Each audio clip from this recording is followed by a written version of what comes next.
और जो मनुष्य शरीर को पाकर उसका अभिमान नहीं त्यागता तो ये शरीर भी जो है पाना उसका निष्फल है। आपको शरीर मनुष्य का मिला, आपने जो है इसका अभिमान पाल लिया।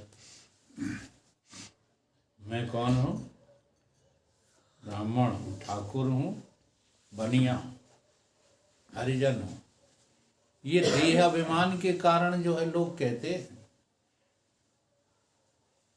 नहीं तो अगर तुमने शास्त्र को जो है पालन किया होता, ठीक है, तो एक ही व्यक्ति के अंदर ब्राह्मणत्व है, एक ही व्यक्ति के अंदर क्षत्रियत्व है, वैश्यत्व है और शूद्रत्व है। और बाहर से तो जो है शास्त्रों ने समझाने की बहुत कोशिश की, परंतु समझ में नहीं आता। अब अंदर प्रवेश किया,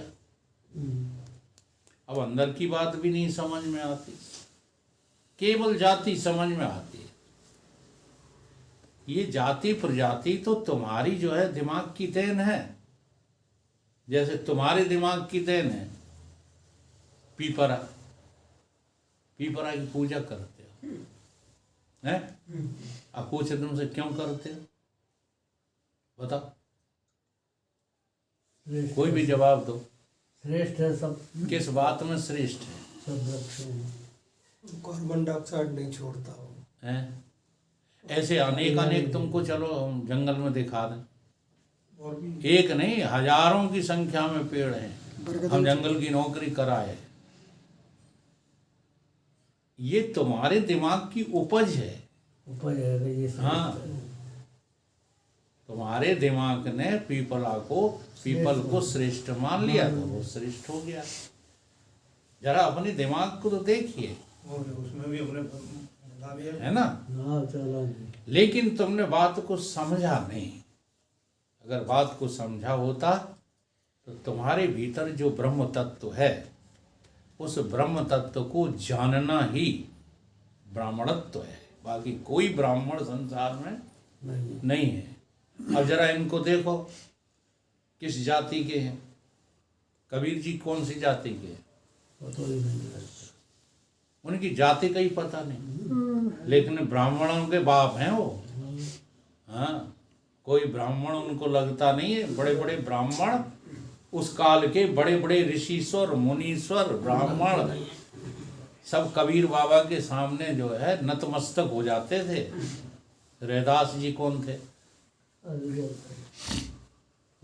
मीरा जी कौन थे? जात का तो इनमें कोई ब्राह्मण नहीं था, लेकिन ये सब ब्राह्मण थे कि नहीं थे? तो ये अंदर की बात क्या हुई कि जब तक ब्रह्म तत्व को जाना नहीं है तब तक तुम ब्राह्मण हो ही नहीं सकते। ऐसे ही क्षत्रिय तत्व को जाना नहीं जब तक तुम उसका पालन नहीं किया। गीता में ये चारों वर्णों का वर्णन है कि नहीं? पर गीता छूते तक नहीं, पढ़ते हैं। यानी क्या पढ़ते हो? गीता। हाँ, कैसे पढ़ते हो गीता? क्षत्रिय तो किस में होता है? क्षत्रिय तत्व क्या चीज है? वो गीता में है। ऐसे ही वैश्य तत्व क्या चीज है? अब ये चारों जो है तत्व, शूद्र तत्व क्या है? देखो कितनी महान चीज, उसको कितना तुम नीचा दर्जा देते हो। शूद्र तत्व क्या है? सेवा। हाँ, सेवा शूद्र तत्व की निशानी है, इसलिए लोग सेवा ही छोड़ गए। किसके हवाले कर दिया? एक जाति के हवाले कर दिया। उसी का तो आज परिणाम ये गलत निकला है कि तुम्हारे देश में हाँ अनाचार, भ्रष्टाचार ये सब बढ़ता जा रहा है, क्योंकि किसी को किसी चीज की खबर ही नहीं। शास्त्रों की बातें करते हैं केवल, शास्त्र दृष्टि तो है ही नहीं। फिर उन्होंने जब नहीं बिल्कुल समझ में आया तो तुम्हारे शरीर में ही 4 जगह दिखा दें। मस्तिष्क ब्राह्मण है, भुजाएं क्षत्रिय हैं, उधर वैश्य है और पैर। अब इनको अलग करो। चलो यहाँ जितने लोग बैठे हैं वो शूद्र से नफरत करते हैं, सबके पाँव कटवाए देते हैं आज ही। तैयार हो कटवाने को? हैं? शूद्र के बिना काम चल ही नहीं रहा। पैर कटवाने को तैयार हो? फिर अपने को शूद्र कहने में काहे के लिए बुरा मानते हो? एक राजा की कहानी आती है। बहुत बड़ा राजा था, इतना बड़ा राजा था कि हंस भी उड़ते हुए उस राजा की प्रशंसा कर रहे थे। हंस उड़ रहे थे ऊपर से और वो उस राजा की प्रशंसा कर रहे थे कि ऐसा राजा इस धरा पर आज तक पैदा नहीं हुआ। इतना दानी है, इतना तपस्वी है, इतना जो है धार्मिक है, इतना शुभ कार्य करने वाला है। तो उनमें से एक हंस ने ये कहा कि तुम क्या जानो, हाँ, ये राजा उस ऋषि की चरण की रज के बराबर नहीं है जो जंगल में रहता है, गुफा में रहता है। रैक मुनि, रैक मुनि की कथा है। तो रैक मुनि की चरण की धूल के बराबर नहीं। जब उस हंस ने ऐसा कहा तो राजा की हवा खराब हो गई। जान श्रुति राजा, हाँ, जान श्रुति राजा वो चिंता में पड़ गया। उसने फौज फांटे तैयार किए और रैक मुनि के पास गया। जब रैक मुनि मिल गए, हाँ, रैक मुनि कोढ़ी थे, शरीर से कुष्ठ टपक रहा था और गाड़ी लेकर गुड़ का धंधा करते थे, गुड़ बेचते थे। जब रैक मुनि को उन्होंने जाके प्रणाम किया राजा जामश्रुत ने, तो जानते उन्होंने क्या कहा? उन्होंने कहा शूद्र कहीं का। हो तैयार तुम इस बात के लिए? तुम्हें तो जरा से कोई बात कहने मिर्चें लग जाती हैं।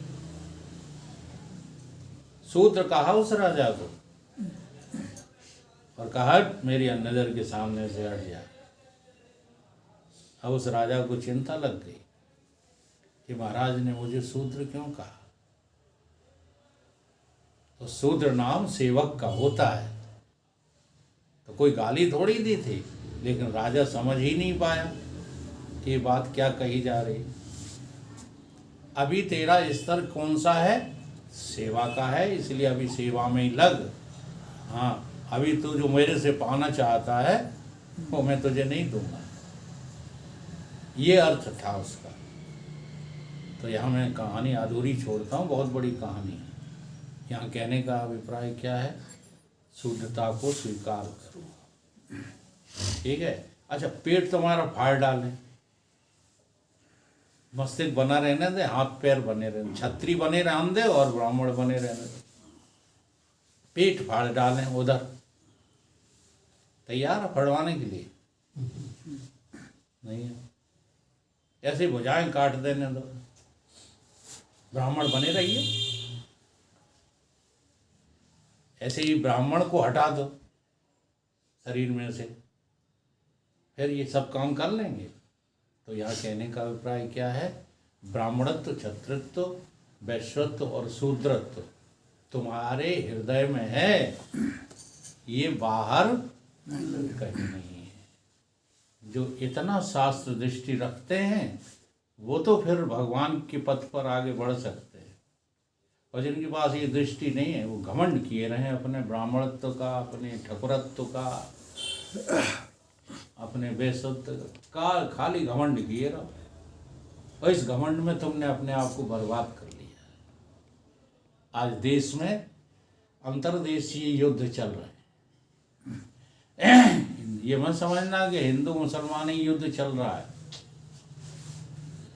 आज देश में बड़े बड़े भयानक युद्ध चल रहे हैं। हाँ, अंतर कलह है, और वो यही है जातियों को लेकर। इसका पूरा पूरा लाभ जो है नेता लोग उठाते रहते हैं और प्रजा को कुछ पता ही नहीं। इसलिए रामचरितमानस में गोस्वामी जी ने जो है लिख दिया, राजा और प्रजा दोनों में होगी निस्दिन खींचा तमानी। सोई हो रही कि नहीं? कदम कदम पर करेंगे ये सब अपनी अपनी मनमानी कर रहे हैं। होगी जिसके हाथ में लाठी। अब लाठी का मतलब क्या है? हाँ, ताकत। ताकत किसकी है? बुद्धि की। अब जिसके पास बुद्धि की ताकत है वो तुमको हाथ में फिर रहा है।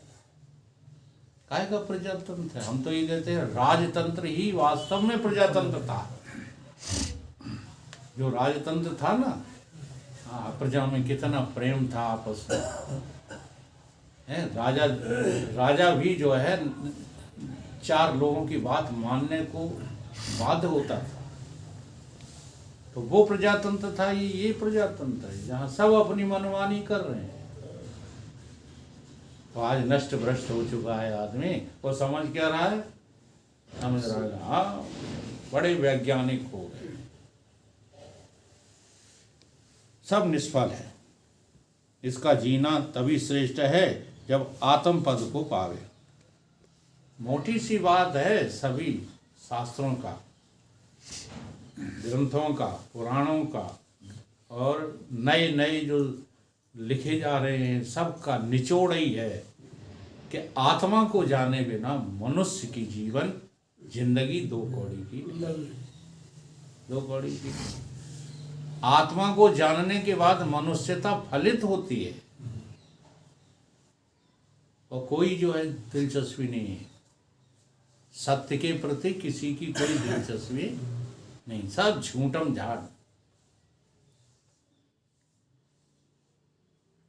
मंदिर में भी जाकर के झूठा पाखंड करते हो, सत्य है। वहां भी जाकर के तुम जो है भगवान का सत्य दर्शन करते हो। कोई करोड़ों में एक मिलेगा जो मंदिर भी जाकर के भगवान देखता। वहां भी तुम जो है कोई ताकतवर आदमी ही देखते हो, इसलिए मांगते रहते हो मंगतों की तरह। ये दे दो, वो दे दो, फलाना चाहिए, ठीक है।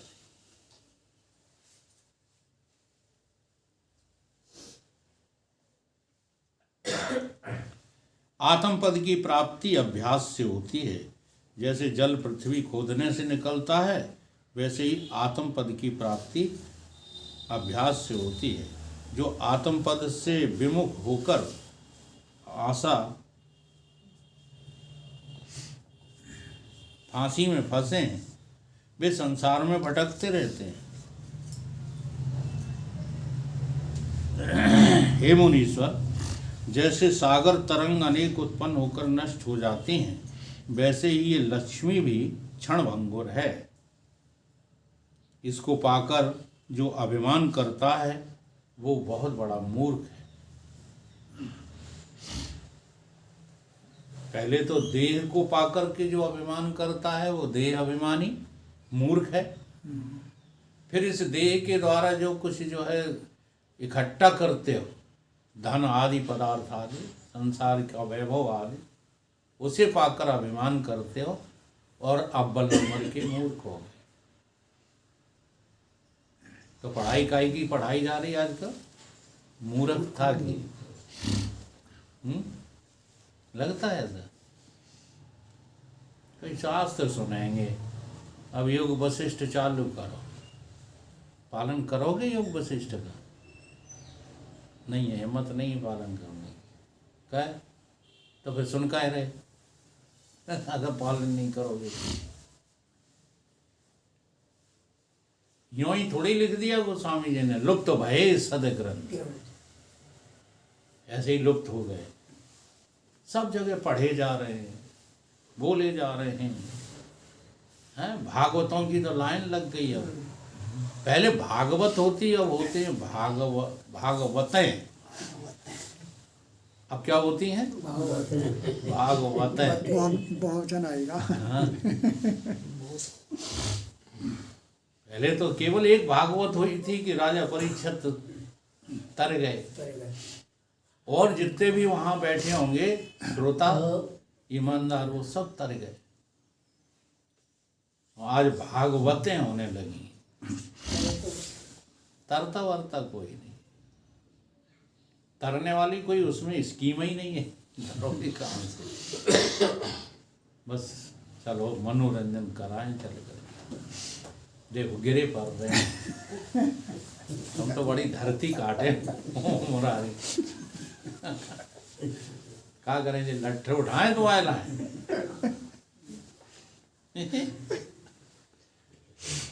वो चौधरी पे ही गिर पा रहे तुम।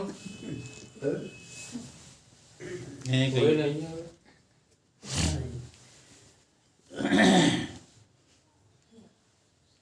ऐसी क्षणभंगुर लक्ष्मी और शरीर को पाकर जो भोग तृष्णा करता है वो महामूर्ख है। यह मृत्यु के मुख में पड़ा हुआ है और जीने की आशा करता है। ऐसा व्यक्ति कहाँ मृत्यु के मुख में तो है, और आशा किसकी कर रहा है? जीने की। तो कैसे जी सकता है? झूठे सुख को सुख कहो, मानो मन में बोध, जगत चवे न काल का, कछु मुखों में कछु गोद। कोई तो मुख में है और कोई गोदी में बैठा है काल की में, लेकिन किसी का मुख जो है संसार की तरफ से हटता नहीं है, परवाह नहीं है। और उदाहरण देखो कितना बढ़िया दिया है, सर्व के मुख में मेढक। सर्प के मुख में मेढक है और जीव लपलपा रहा है काहे के लिए? कीड़ों के लिए। उसको होश नहीं है कि अभी एक सेकंड में हम जो है समाप्त हो जाएंगे। अभी भी इच्छा कर रहा है कि मुझे खाने के लिए कीड़े मिले। ऐसे ही ये मनुष्य बैठा तो काल के मुख में है और आकांक्षाएं कर रहा है संसार को बढ़ाने की। कितनी बढ़े जाए, कितना बढ़े। जैसे सर्प के मुख में मूर्ख मेढक पड़कर मच्छर खाने की इच्छा करता है, वैसे ये जीव मृत्यु के मुख में पड़ा हुआ है और भोग की वांछाएं आकांक्षाएं करता रहता। क्या करेंगे? आज जो हॉपलेस हो जाते हैं वो कहते हैं अब बुढ़ापे में रोटी को दे ले, सारी इच्छाएं खत्म कर ली है तो वीर पुरुष की सारी इच्छाएं खत्म हो गई उसकी। लेकिन हमें पीछा नहीं छोड़ा किसने? रोटी ने। कमाल है। अगर तुम भगवान को पाने की इच्छा करो कि इसी जन्म में प्रभु का कैसे भी जो है साक्षात्कार हो जाए, सत्संग में जाने की इच्छा करो, तो हमें तो लगता है आज तक कोई भूखों मरा नहीं। भूख का तो केवल बहाना है, रोटी का तो केवल बहाना है।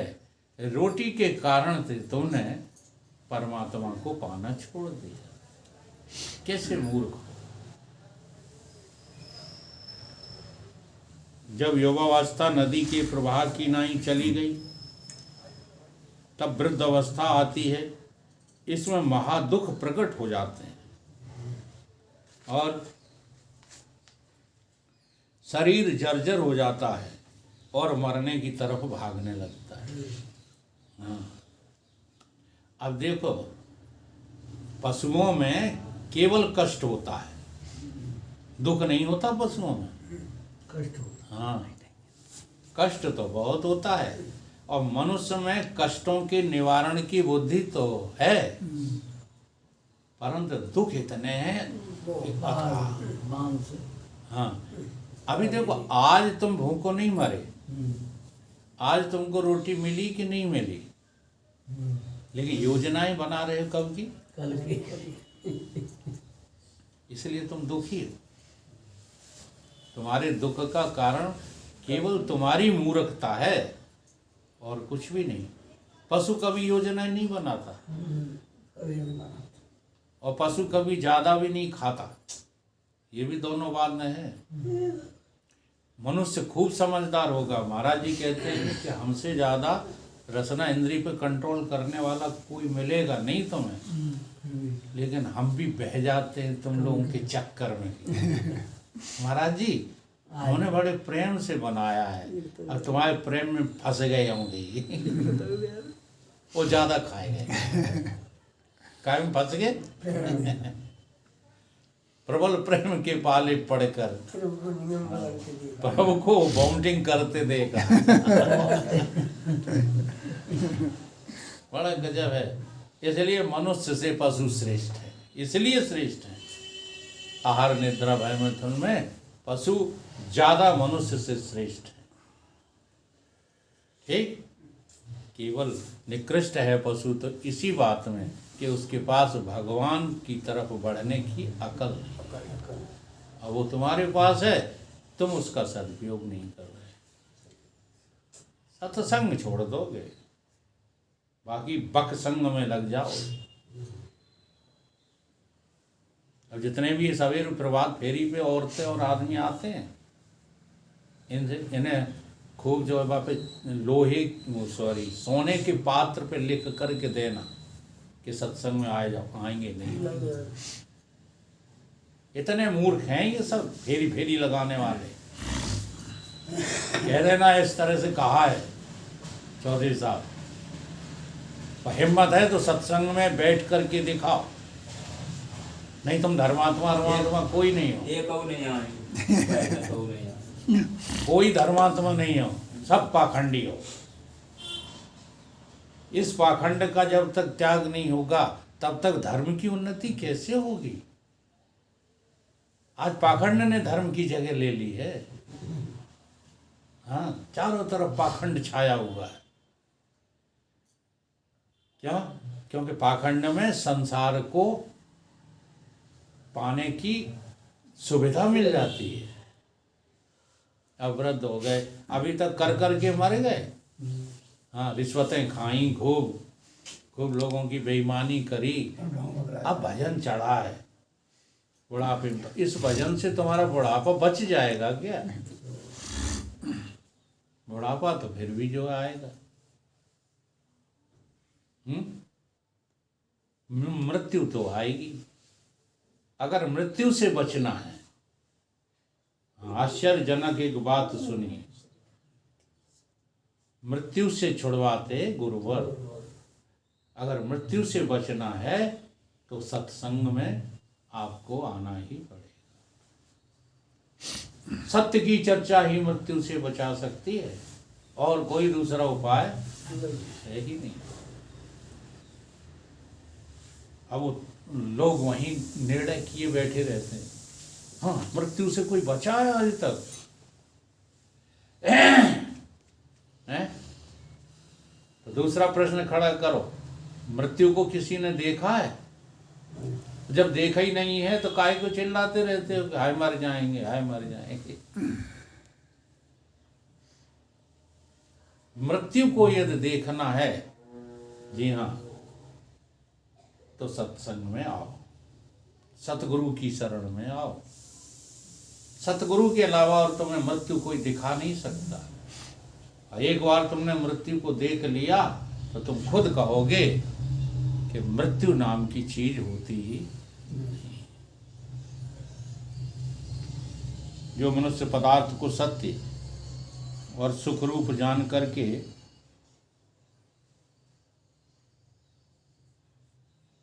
कहाँ पर छोड़ा था,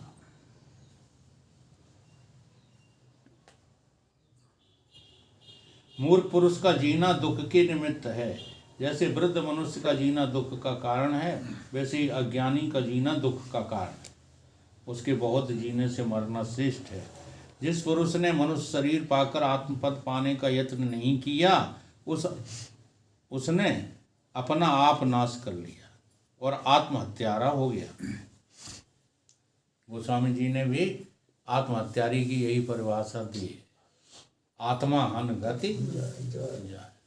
वो आत्महत्यारा है जिसने इतना सब कुछ पा करके और फिर भगवान की तरफ नहीं चला, भगवान को पाने का यत्न नहीं किया जो वो आत्महत्या है। वो आत्महत्या। हे मुनीश्वर, माया बहुत सुंदर भासती है पर अंत में तो कष्ट ही देती है।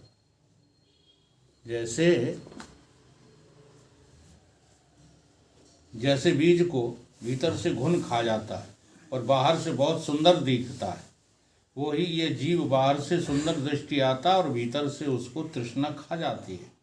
जो मनुष्य पदार्थ को सत्य और सुखरूप जान करके सुख के निमित्त लगा पड़ा है वह सुखी नहीं हो सकता, वो सुखी हो ही नहीं सकता। सुख के लिए लगे पड़े हो, मिलेगा क्या? तो जिस सुख के पीछे दौड़ रहे वो दुख ही है, सुख थोड़े ही है। जैसे कोई नदी सर्प को पकड़ के पार उतरना चाहे तो पार नहीं उतर सकता। नदी में जो है आदमी कूद जाए और फिर वो सांप को पकड़ ले और पार बह जाए, और पार बन जाए तो हो जाएगा। नहीं आ पाएगा। मूर्खता से डूबेगा। वैसे ही जो संसार के पदार्थों को सुख रूप जानकर के आश्रय करता है और सुख को नहीं पाता, संसार समुद्र में डूब जाता है। हे मुनीश्वर, यह संसार इंद्रधनुष की तरह है। जैसे इंद्रधनुष बहुत रंग का नजर आता है पर उससे कुछ अर्थ तो सिद्ध नहीं होता, वैसे ये संसार भी रंगीन मात्र है, इसमें कोई भी सार नहीं है। इसमें सुख की इच्छा करनी व्यर्थ है। इस प्रकार जगत में जगत को असत रूप जानकर निर्वासनिक होने की इच्छा को ही क्या कहते हैं? भगवान का भजन कहते हैं। भगवान का भजन क्या है? संसार को पाने की इच्छा छोड़ करके और हृदय में सारी वासनाओं की समाप्ति का नाम क्या है? भगवान का भजन है। केवल वाणी से हरे राम राम राम हरे हरे करते रहने से भजन नहीं हो रहा। निर्वासनिक हो जाओ, निर्वस्त्र। वेदांत क्या कहता है इसी को? निर्वस्त्र हो जाओ। कैसे हो जाओ? निर्वस्त्र हो जाओ। जो तुमने कपड़े पहन रखे हैं, हाँ, कितने कपड़े पहन रखे? वासना रूपी कपड़े पहन। आपने कितने कपड़े पहने? जीव ने कितने कपड़े? नहीं बता पा रहे? 5। हाँ, मोटे तौर पे 3 और बारीकी तौर पर 5। इन 5 कपड़ों को उतार के फेंक दो तो परमात्मा की तरफ बढ़ जाओगे, और नहीं उतार रहे तो ये वासना ही तुमको जो है कहाँ ले जाएंगी? इसलिए कहा निर्वासनिक होना ही प्रभु का भजन है। बाकी प्रभु का और कोई दूसरा भजन, ये शुरुआत है। पहले क्लास की पढ़ाई है, चलो ठीक है, कुछ नहीं आता है, हाँ तो क्या बोलते हैं, कलम से क्या करने लगो? किटकिन्ना करने लगो। तो ये राम राम चिल्लाना क्या है? किटकिन्ना करना है। लेकिन जिंदगी भर किटकन नहीं करते रहोगे। आगे बढ़ो और हृदय की सारी वासनाओं को शांत करो। बोलो सतगुरु।